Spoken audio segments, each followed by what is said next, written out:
All right, ladies and gentlemen, MrSotko here. Welcome back to the channel. Today, got a whole bunch of good crypto news stuff for you. And the first thing that I want to talk about is that stimulus package that's going to be coming out pretty soon. Likely in February, Joe Biden takes the presidential office on the 20th. And the first thing that he wants to do is pass this big package. And it has a lot in it. There's tons of stuff in it. It's something going to be upwards of $2 trillion, which I'm sure the Republicans and Democrats are going to battle each other a little bit over.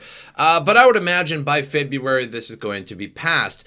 In that, the most important thing, I think, towards Bitcoin and our future with higher prices of Bitcoin is that $1,400 stimulus check. So they're calling it a $2,000 stimulus check, but in reality, it's sort of $1,400. Here's the reason. So we had the $600 stimulus package not too long ago. Everybody got $600, including adults and children and dependents, etc. However, everyone complained. I think even the politicians complained on that one, which was quite the surprise, although some of them thought that it was a significant amount of money. They all complained that it was simply not enough money. And I agree, $600 is kind of a slap in the face when your own government basically shut down your job. I think they owe you a little bit more. I don't know, perhaps a discussion for another time. So what they wanted to do was increase that to $2,000. And the key word is increase that to $2,000. So it's going to be a $1,400 stimulus check. And the original $1,200 stimulus check that came out in April is now worth $6,495. So that's a pretty big gain. So since April, in merely 9 months, the price of Bitcoin has rallied 441%, posting one of the strongest rallies in recent history. So basically, your stimulus package, if you put $1,200 into Bitcoin, is now worth $6,495, which a lot of people did. In fact, Coinbase actually tweeted that the percentage of $1,200 exact deposits into Coinbase increased from like 0.1% to 0.4%, something like that. So like a 300% or so increase in the number of $1,200 deposits exactly to Coinbase, which was quite the coincidence indeed. So a lot of people actually were putting their $1,200 stimulus check into Bitcoin. Now, I know everybody cannot do that. However, those who did now have $6,495 to show for, which is some pretty impressive gains. I mean, 441% in a year, in less than a year, is actually pretty good. So again, there's going to be a lot of things in this package, and it should raise the stock market a little bit. It should raise investments overall in general. There's a ton of things for different states and federal, and there's a child tax credit that's now $3,000, all this sort of thing.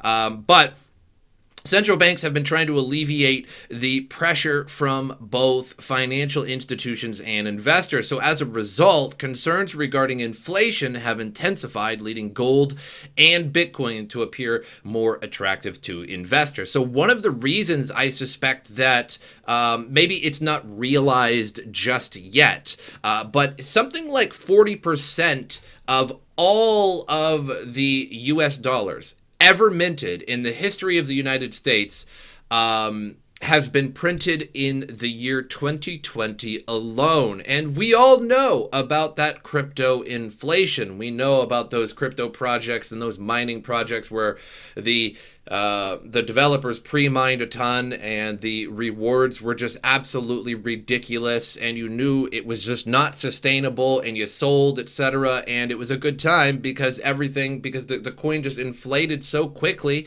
that it just wasn't worth anything over time. Same way with the US dollar. So again, I think that amount of inflation in just 1 year is probably not realized just yet, but it may be one of the reasons why we have $40,000 Bitcoin, although not yet. I think we had a slight dip. But basically, $40,000 Bitcoin because of just unbelievable inflation, meaning the dollar is actually worth less. It just doesn't show that on the charts. The dollar is just simply worth less now compared to the price of Bitcoin. So it costs a lot more US dollars to buy one Bitcoin. Also, the institutions buying $20 billion worth of Bitcoin also sort of helps. The interest in Bitcoin and decentralized systems has also increased following the recent controversy at the U.S. Capitol. Jack Dorsey, the CEO of Twitter, said he has so much passion for Bitcoin. In a tweet thread explaining the firm's stance on suspending Donald Trump's Twitter, he says, "The reason I have so much passion for Bitcoin is largely because of the model. It demonstrates a foundational internet technology and is not controlled or influenced by any single individual or entity. This is what the internet wants to be, and over time, more of it will be," which was an ironic statement from Jack Dorsey, the Twitter CEO, which is notoriously against Republicans and conservative speakers, etc. Many of them have had their accounts banned. Again, a conversation for a different type of video, but I think most people can agree that Facebook, Twitter, and these various other big mainstream social media platforms are pretty biased. But maybe Jack Dorsey isn't. And maybe it's just his company. I don't know. But either way, Jack Dorsey does love the Bitcoin, and that's fair enough. So moving on from that, so those $1,400 stimulus packages, imagine 9 months or a year after that, what is that $1,400 going to be worth? Now, admittedly, the $600 stimulus package is worth pretty much $600. So it came out about the time when Bitcoin was around this price, so it since really hasn't gone up too much in value. However, it hasn't been too long. Give it some time, Bitcoiners. Moving on, did Grayscale push Bitcoin back up to the 40K mark? So within 48 hours of Grayscale reopening its services to new investors on January 13th, and again, I talked about this, I think it was last video, it might have been the video before that, not really sure, but basically Grayscale stopped the investing on December 21st, I believe. And so you can invest any time in between those periods, those 6 months periods. So basically Grayscale operates on 6 month periods, and you cannot take out your investment. You cannot sell your investment. You're committed for 6 months, or at least during that period of 6 months. And then when that period ends, you can actually sell your Bitcoin shares to somebody else, realize your gains, and then you can reinvest after that. So the reinvesting started January 13th, and Bitcoin price shot up by almost 20%. To once again hover under the $40,000 mark. During the same period, institutional investment firm added 4,618 Bitcoin to its portfolio at a current value of $182 million, including last quarter's intake of $3.3 billion, which is mostly BTC. So Bitcoin isn't the only coin to see strong support since January 13th. The entire crypto market cap adding $137 billion to surge once again past the $1 trillion market cap. So Grayscale is back. Grayscale adds 2,172 Bitcoin in 24 hours, and their total assets under management here, AUM, I keep clicking on that, is $26.39 billion. So I'm not sure which one is correct here, 4,618 or 2,172. Is there really a difference? Sure, it's double, but if I had 2,172 Bitcoin, well, I mean, that would be quite a bit of money. So either way, they added quite a bit of Bitcoin in just 2 days from starting January 13th, and now we've jumped up in price, and I think we have since fallen back. We'll take a look at CoinMarketCap at the end of this, but that may just be once again hitting that $40,000 mark. There was probably a lot of sell orders, probably a lot of people who picked up that dip, probably replaced their Bitcoin back at 40,000. In fact, that's probably what I would do as a trader. I might have done the same as well, I admit. Who knows, right? But when Bitcoin went to 41 and 40,000, it dipped back to, I think it got to as low as like something like 30,000, but it was in general around the 34,000 area mostly. And, you know, if you were buying it at that period, think to yourself, where should I put this Bitcoin in order to sell it again? Probably that $40,000 mark, because it's that psychology. So there's always big, I mean, you can look on almost any exchange and take a look at the 40,000 and 50,000 and 30,000 mark. Whenever Bitcoin is getting to those periods, there's a lot of sell orders at those periods, at 40,000 exactly, and at 41,000, 42,000, particularly those even amounts. And when we go up there, there's a lot of buying power to bring it all the way up there, but there's these big sell orders that need to get eaten away. And by the time they get eaten away, there's not much more there's not much more momentum to continue it up. And then the sellers push it back down for a little while. And it's not till those gains go well above 40,000 for a long period of time that people start to realize that, okay, we're above 40,000. My order is not going to work here anymore. I'm going to need to place it higher. And people will put it at 45, or they'll put it at 46 or 50,000. And we'll see this again. I think we'll see this again. Now, interestingly, Bitcoin did burst above 30,000 very quickly. But that was during the period towards the end of Grayscale when there was a ton of investment going on. But I think we'll see this again at 50,000. Mark my words on this one. We'll probably see this again. And once we start really rolling and everyone's like, oh, we're in the bull market again. Here we go. And we're at 48, 49, 50. And I think we'll go to like 51. And then we'll go back and forth there for a little while just because of the massive amount of psychology sell orders that are going to be sitting at 50,000. Moving on here to some fake news. So exchanges running out of ETH with reserves plunging 27% in 48 hours. Kind of weird. Now, there is a Ethereum smart contract right now, the Ethereum 2.0 deposit contract, and there is quite a bit of ETH in there. Last I checked, it was something like 2.3 million, so I would suspect it's 2.4, 2.5 million or so by now. Could be a little bit more. It did slow down significantly once it hit that 2 million mark. So there is a lot of Ethereum that is basically removed from the system. You cannot move that Ethereum anymore.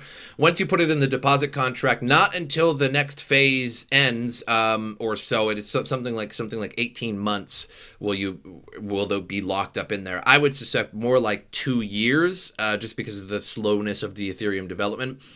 But not like this. That's a lot of ETH seemingly removed from this. And this article is all over the place right now, causing a bit of FOMO and questions on this. The amount of Ether held in exchanges has plunged over the past 2 days, with crypto quant data indicating that just 8.1 million ETH is currently sitting on the reserves at centralized exchanges. That seems pretty low.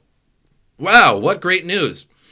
The acceleration of ETH being off of exchanges was highlighted by Nuggets News' Alex Sanders, who noted a 10% drop in Ether reserves from 11 million to 10 million in just 24 hours. And he says exchanges will run out of ETH in 10 days at the current rate.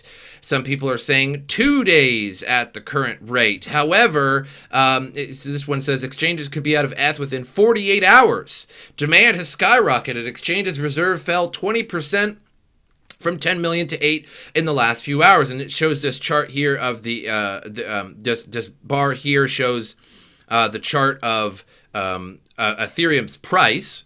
And then the red bar up here is the amount of Ethereum held in exchanges. And you can see it's just absolutely tanking. What is going on there? That looks like some bad data. And indeed, this is some bad data. So let's take a look at this chart here at the bigger view. You can see the Ethereum held in exchanges wallets in reserve right here. And it's really, really high, something like 12 million. And then all of a sudden, whoa, what is this? It just fell off the chart. And this is the price going up based on the exchange's reserves lowering, etc. Probably some poor correlation. And people are saying, sorry to break it to you, but this is nonsense. Who'd really think that a sudden drop of 2 million ETH are actual withdrawals from an exchange? Nothing unusual has happened. Exchange flows are completely within their normal range. This person puts a better chart on here that shows that indeed the balance of exchanges are rising and falling only very slightly. The next time, somebody else says, the next time you might want to cross-check the data you're showing. Sometimes bugs in service databases can give you a wrong perception. Data from Glassnode clearly shows no such drastic occurrence has happened. Another person says, I don't know if I'm looking at Glassnode, it appears that ETH is making its way back onto exchanges in order to pump. So this is definitely not happening. As you can see here, the chart is wildly different from other people's charts. So this looks like just a faulty data right here, like maybe a data server went down. Because you can see it going down just a little bit here, and then all of a sudden it just absolutely tanks to what is effectively 8 million from 12 million, which is just totally false. As you can see, these other people's, it's just not true. And it's just, there's nothing really tanking at all. I mean, a little bit down, sure, from what I would suspect is the Ethereum deposit contract here starting around October. Well, that didn't actually happen until I think December, but people were putting it in before that. So again, it's just not really a big dump at all. So if you guys see this article around or anything remotely resembling this, that exchanges are running out of reserves of Ethereum, fake news. Moving on, Mt. Gox creditors can finally claim lost Bitcoins. Is the market about to collapse? So Seattle-based crypto startup incubator CoinLab has reached a deal with Mt. Gox creditors after a long-lasting legal battle, allowing them to claim 90% of lost Bitcoin funds. A total of $4.9 billion is expected to be distributed to the users of now defunct exchange that shut down in February 2014. Considering that their coins have dramatically appreciated over the past 6 years, most creditors might be tempted to cash out their profits, exerting selling pressure on the whole market. And once again, we have the, oh boy, that Mt. Gox FUD. So everybody always worries about when the Mt. Gox coins are actually going to go out, because it will exert quite a bit of pressure on the market. There's going to be a lot of people that will want to sell, considering they've held those coins since 2014, or at least not in their own wallets. However, one thing this article does not say is when this date is going to occur. And that never occurs in these Mt. Gox articles. That's the problem I see with these, is that Mt. Gox creditors might claim their Bitcoin soon. And there's never any specific date on these at all. However, when this actually does occur, there definitely will be a drop in BTC. However, maybe the institutions will pick it up for us. So CoinLab says agreement subject to creditor acceptance. Creditors can claim 90% of Bitcoin they are owed from Mt. Gox. CoinLab reaches deal with Mt. Gox creditors over Bitcoin claims. Story to follow. So it says good, even if sold, it will be brought up. It will be bought up light speed by institutions. There's no way, this is in no way harmful to the price of Bitcoin. Somebody says this is bearish for Bitcoin. For all those wondering, another person says, how is this bearish? They must have a power drill in their head for not realizing why this is bearish. But indeed, a little bit bearish. I'm not too worried about it. I think everybody should get their money back for sure. I'm down for it. I didn't have any Bitcoin on Mt. Gox, but if I did, I would want mine back, and I would expect that the other people will get theirs back as well. So I will gladly accept a temporary dip in order to give these people their money back. I think they deserve it. Fair enough. Moving on, man who accidentally threw out a Bitcoin fortune is now offering $70 million for permission to dig it up. So he's willing to pay $70 million if he finds his Bitcoin. So this has been a thing for quite a while. This article has actually been going around, not this particular one, or at least this particular news update, but this man actually lost his Bitcoin a long time ago. He threw away a hard drive, and this story has actually been going around for quite some time, but now he's offering $70 million. So the British man who accidentally threw a hard drive away with Bitcoin into the trash has offered the local authority where he lives more than $70 million if it allows him to excavate a landfill site. IT worker James Howells got rid of the hard drive, which held a store of 7,500 Bitcoin between June and August in 2013. He had originally mined the virtual currency 4 years earlier when it was of little value, but when the cryptocurrency shot up in value, he went in search of it. He discovered that he had mistakenly thrown the hard drive out with the trash. Now, with his lost Bitcoin having soared even further, Howells has approached Newport City Council in Wales to ask his permission to dig a specific section of the landfill site where he believes the hard drive ended up. What's interesting about this, I wonder how he threw away this hard drive. Like if it was in a whole computer and the computer didn't work, so he was just like, I don't need this. But seriously, what IT worker would actually throw out a hard drive in the first place? First of all, if the hard drive is functional, why throw it away? And if it is not functional, wouldn't you want to smash it or something like that? Or at least, like water soak it or do something that would eliminate all the data on it. I don't think water necessarily does. Whatever, right? You would want to eliminate the data. If you were an IT worker and you were going to throw away a hard drive, you would want to format it at least first, right? Because it's probably got a lot of data on it. But which is weird. It must have been just some junk computer and he tossed it. Who knows? In return, he's offered to pay the council a quarter of the value of the hoard, which he says could be distributed to local residents. The digital currency was created in 2009, yada yada, because it's a CNN article. He said, I offered to donate 25% or £52.5 million or $71 million to the city of Newport in order to distribute to all the local residents who live in Newport should I find and recover the Bitcoins. This would work out to approximately $239 per person for the entire city of a 316,000 population. Unfortunately, they refused the offer and won't even have a face-to-face discussion with me on the matter. After discovering the mistake, Hals went to the garbage dump to see where the hard drive might have ended up. He told CNN, as soon as I saw the site, I thought you've got no chance. The area covered is huge.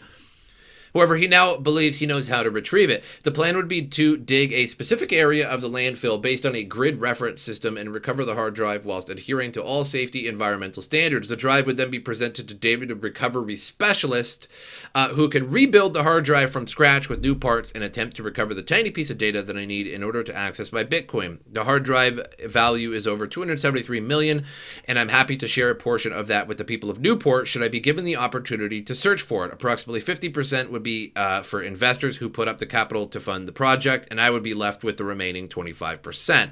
So I could dig that. I don't know why they're not letting him. I think giving it to the citizens of the city is pretty cool. I mean, it's only $239 per person, but I think that's pretty cool. And the fact that he's only going to keep 25% of it, and 50% of it is going to go to everybody else who helps him get it, etc. I think that's pretty cool. But hey, good luck on that. It's likely that hard drive has been damaged long ago with chemicals and water. I just don't know if that's even possible. We'll have to see on that one. I think he's been searching for it for quite a while. So moving on to CoinMarketCap here, $37,781 Bitcoin, a dump since basically Grayscale had purchased somewhere between 2,000 and 4,000. It appears that there's a slightly misleading or arguments on the amount of that they actually bought here, but you can see that the pumping in the couple days since they were buying Bitcoin, and since we've gone down a little bit. So I wonder if just, we did reach that nearly 40,000 point. There's probably too many sell orders, and mind you, this is CoinMarketCap, so it's not going to show the value that it was on exchanges individually. Likely there was a lot of candles that went actually up to 40,000, and there simply just wasn't enough buying pressure to push it to 40,000, and a little bit of fuddery has brought it down, considering that it didn't reach 40,000 again, so people were probably just selling off, but probably not a big deal. Like I said, I don't think that Bitcoin can dump catastrophically like it did in 2017. I think that was a totally different era. I think there was just everybody sold at once. I mean, we're talking BitConnect. ICOs had untold amounts of Ethereum. Imagine how much Ethereum all of the ICOs had and were holding on to in December when all the dumping began. However, there was a big Ethereum pump after that. So I think it was mostly just like BitConnect and various other Ponzi's and individuals selling off all at once. I don't think the futures was very good for it, because the day that CME futures actually came out was the day that Bitcoin actually dumped. So there was probably a lot of shorting going on, etc. And then everybody put all of that dumping money into Ethereum, which afterwards, because you can see that Ethereum, interestingly, Ethereum didn't actually dump with Bitcoin in 2017. It was actually pumped after that until about January 12th or the 13th or so, when it hit $1,400 around there, and then it dumped. So I believe that everybody took their money out of Bitcoin, went to Ethereum, it pumped that, and then people realized that this wasn't going anywhere and sort of dumped along with it. So I think it's a totally different time. Everybody has learned their lesson of 2017, for one. And two, since we have these institutions, and institutions, quite frankly, are much stronger hands than the individual person. The individual person could just sell immediately, whereas these institutions are putting 6-month lockups on it. They're companies that are holding all of their value into Bitcoin, etc., and there's not much reason to sell for them. But that's all I have for you guys. Make sure you like the video, subscribe to the channel, share the video as well. That helps me out a lot. My social media is in the description below. Also, memberships on the channel have been activated. Under the video is a join button. Join as a member of the channel, and then when you comment, you get a cool beans. You look 30% more cool beans because you have a membership icon and nobody else does. And then I'll see your comment, and I'll be like, wow, what a cool member. Either way, I hope you guys enjoyed it, and as usual, I will see you guys next time.